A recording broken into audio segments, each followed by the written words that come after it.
Circle of Inevitability, capítulo 230. Bode expiatório. Às 8 horas da manhã, 2 policiais foram até o terceiro andar do albergue do Coq Doré. Um examinou meticulosamente o corpo sem vida, a nota de suicídio e os arredores, enquanto o outro começou a interrogar os inquilinos vizinhos. Lumian, já disfarçado com os óculos do espreitador de mistérios, havia se posicionado na entrada do quarto 310. O oficial, vestindo uniforme e segurando papel e caneta, lançou um olhar fugaz em sua direção. Você deve ser Ciel Dubois. Esclareça-me sobre o assunto. Lumian continuou contando como a sanidade de Flameng havia desaparecido antes de sua chegada. O homem delirava incessantemente sobre o encontro com o fantasma Montsouris e a morte de seus próprios parentes. Logo, parecia que sua vez era iminente. Lumian continuou, revelando como Flameng havia recuperado a consciência abruptamente na noite anterior e se entregado a uma bebedeira pesada. E o ferimento no ombro dele? Interveio o policial que atendeu o falecido na sala. Antes de recuperar a consciência ontem à noite, ele infligiu o ferimento a si mesmo. Fui eu quem o enfaixei, Lumian respondeu com compostura. Depois de interrogar os outros inquilinos e o proprietário do bar do porão, os 2 policiais deduziram cautelosamente que o falecido sofria há muito tempo de instabilidade mental. Ele possuía um motivo para suicídio e exibia tendências comportamentais correspondentes. Enquanto manobravam o corpo de Flameng para dentro do saco mortuário, dirigiram-se a Lumian, dizendo: "Vamos transportá-lo para as catacumbas, mas é um procedimento bastante complicado. Implica determinar a causa precisa da morte, convocar um clérigo para ritos de purificação, encontrar um herdeiro adequado para sua propriedade e estabelecer contato com os administradores das catacumbas. Isso levará cerca de 1 ou 2 semanas. Lumian ficou em silêncio por um momento antes de continuar. Eu compartilhei alguns drinks com ele. Lembre-se de me informar quando você o colocar para descansar. Afirmando o acordo, os 2 policiais partiram do albergue do Coq Doré, levando consigo o corpo de Flameng e os pertences do quarto. Lumian tirou o disfarce e voltou para o quarto 207. Sentado em uma cadeira, de costas para a janela que projetava a luz do sol, ele encarava o corredor mal iluminado, lutando contra um turbilhão de emoções. O suicídio de Flameng apresentou a Lumian um destino alternativo. Lumian ajudou Flameng a escapar do fantasma Montsouris, não movido pelo desejo de ganho ou recompensa pessoal. Foi simplesmente porque ele viu um reflexo de sua própria situação no homem que havia perdido sua família. Um sucumbiu completamente, caindo na loucura, enquanto o outro perseverou, agarrando-se a um vislumbre de esperança e lutando desesperadamente para manter o domínio da razão. Mas no final, Flameng, não mais atormentado pelo fantasma e levado à loucura pelo medo, optou por acabar com sua própria existência. No corredor, Elodie, com suas tranças escondidas sob uma peruca loira e seus olhos acentuados com sombra, ao lado da outra faxineira, já havia começado seu dia agitado. Elas trabalhavam incessantemente, esfregando o chão e lutando contra percevejos sem trégua. Lumian observou silenciosamente, seu olhar parecia distante e desfocado. Após a passagem de quase 15 minutos, passos leves, porém apressados, reverberaram ao longo da escada, chegando finalmente ao quarto 207. A silhueta de Jenna surgiu na visão de Lumian.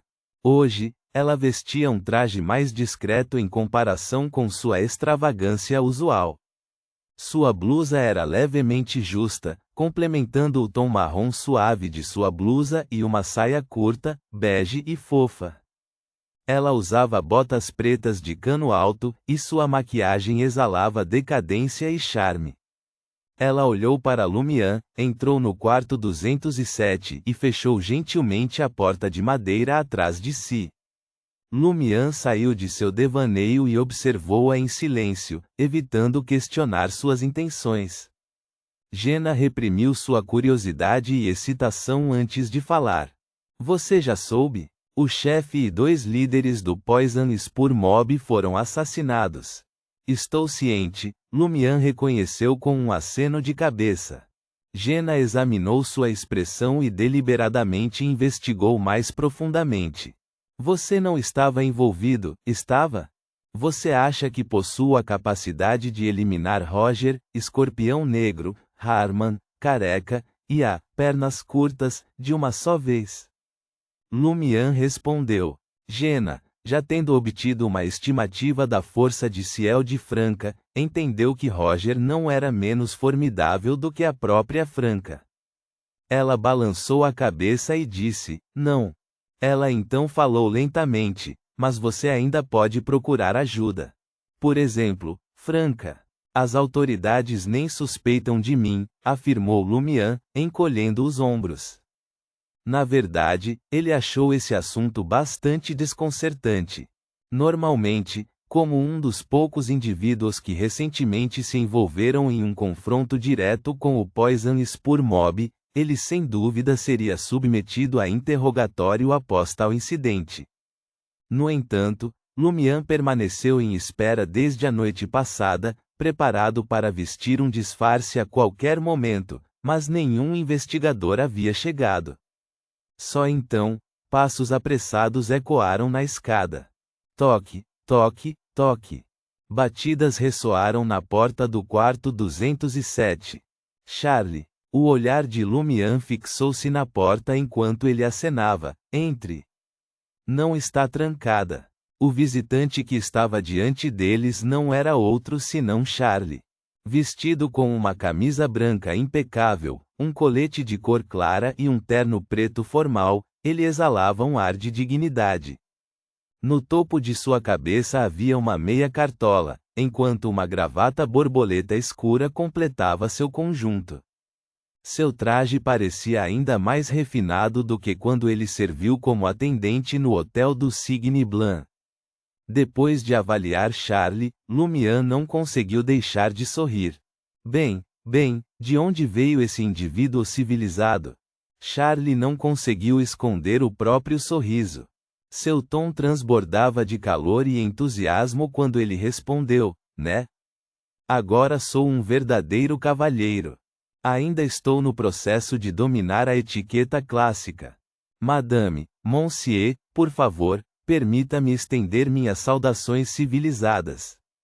Com essas palavras, ele tirou sua cartola, pressionou-a contra o peito e fez uma leve reverência. Jenna riu, mas não desanimou Charlie. Lumian estalou a língua e comentou, para ser franco, você parece mais um macaco brincando de se vestir com roupas civilizadas. Charlie permaneceu inalterado, sua alegria inabalável. Eu apenas comecei meus estudos. Dentro de um mês, você testemunhará uma versão totalmente diferente de mim. Ah, a propósito, este é Monsieur Charlie Colin. Ele está atualmente desfrutando de um jantar suntuoso no valor de 8 ver d'or. Neste ponto, Charlie olhou para Jenna, que estava ao lado da cama. Ele abriu a boca como se tivesse algo a dizer, mas hesitou na presença dela. Indiferentemente, Lumian perguntou, qual é o problema? Apenas diga o que pensa. Charlie baixou a voz. Você soube, ontem à noite, Escorpião Negro, Roger, Careca, Harman e Castina foram todos mortos. Estou ciente. Lumian acreditava que Charlie não o procuraria por algo que logo se tornaria de conhecimento público. Charlie olhou para Jenna e continuou. O que foi confirmado é que o assassino pertence a uma organização terrorista conhecida como Ordem Aurora. Eles têm uma propensão para exibições horríveis de carnificina e têm como alvo principalmente indivíduos que adoram deuses malignos. Roger e seus companheiros seguiram um deus maligno chamado a Grande Mãe. Ordem Aurora? Lumian ficou surpreso. De onde veio esse bode expiatório? Por que os Beyonders oficiais de repente estavam apontando o dedo para a Ordem Aurora? Eles não deveriam primeiro investigar aqueles que tiveram conflitos com Roger e o Poison Spur Mob? É assim que as novos policiais foram escritas. Você está dizendo que a Ordem Aurora realmente executou esses assassinatos? Jenna perguntou curiosamente. Charlie assentiu enfaticamente. Está correto. A Ordem Aurora parece ter reivindicado a responsabilidade por esses atos em alguma capacidade. Amanhã, deve haver relatos sobre o caso em certos jornais. A segunda metade da declaração de Charlie sugeriu que as informações que ele havia acabado de compartilhar deveriam ser divulgadas e não continham cláusulas de confidencialidade. A Ordem Aurora reivindicou a responsabilidade? Eles nem estavam envolvidos. Por que eles assumiriam a responsabilidade? Lumian ficou momentaneamente perplexo, mas achou engraçado. Se ele não tivesse matado pessoalmente o Escorpião Negro, Roger poderia ter suspeitado que a Ordem Aurora era a culpada.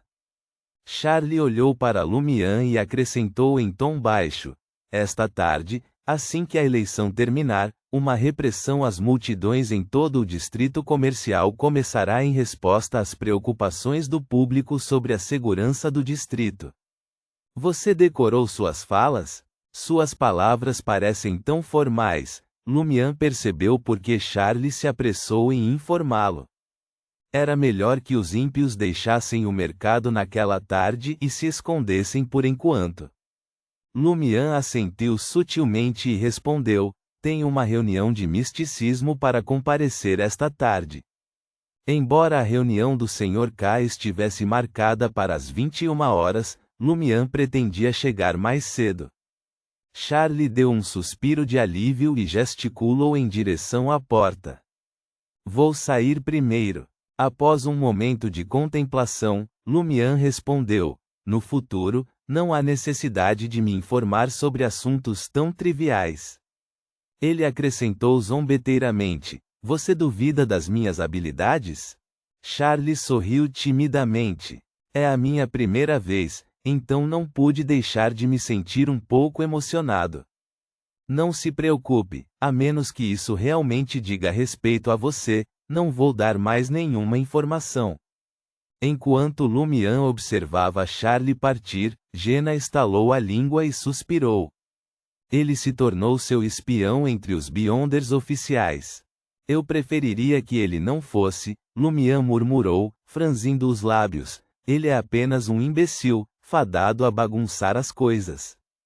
Jenna zombou e acenou com a mão. Vou encontrar Franca. Você está planejando compartilhar a informação que Charlie nos deu com os outros? Lumian balançou a cabeça. Se todos fugirem, os Beyonders oficiais sem dúvida investigarão qualquer vazamento.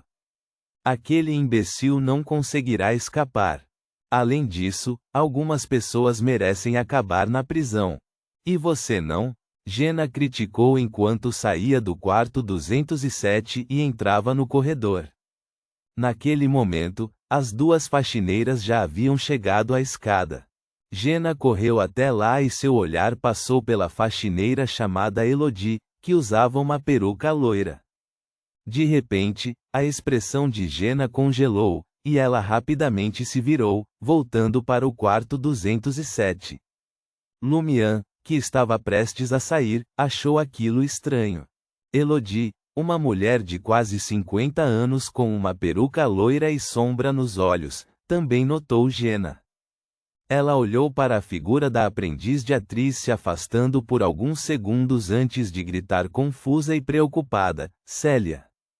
O corpo de Jenna ficou rígido. Ela lentamente se virou, forçando um sorriso, e cumprimentou Elodie em voz alta: Mãe. Mãe. Lumian quase não conseguia acreditar no que ouvia. Então ele se lembrou de Elodie ter mencionado que ela era atriz de teatro e agora gostava de assistir apresentações no teatro da velha Gaiola de Pombos.